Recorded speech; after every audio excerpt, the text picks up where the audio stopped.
Jednog toplog dana usred puste šume medved ispi medni sok. Uhvati tacovu, s njome poče igrati rok. Oko njih se brzo sakupišu drugi, družina je šumska sva. S medvedom i oni zaigraše dva po dva. Tresla se zemlja celi dan, ne zna s kim igra ko.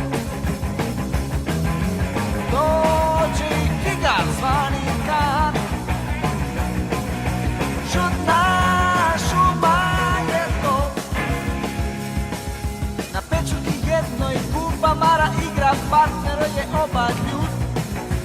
Ona mu se žali kako beše prvi put.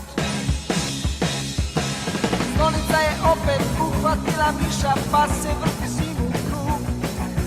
Mišica sa slonom postade se najbolji drug. Tresla se zemlja celi dan, ne zna s kim igra ko. Dođe i tigar zvani Kan, čudna šuma je to.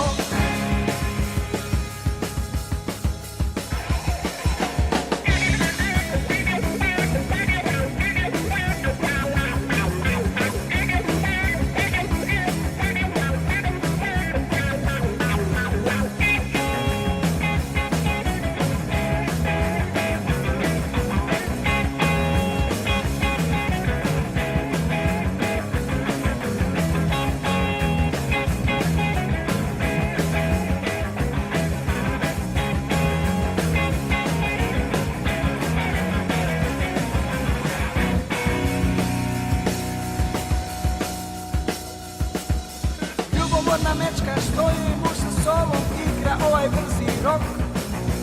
Hoće da se napije pa izbija medni sok.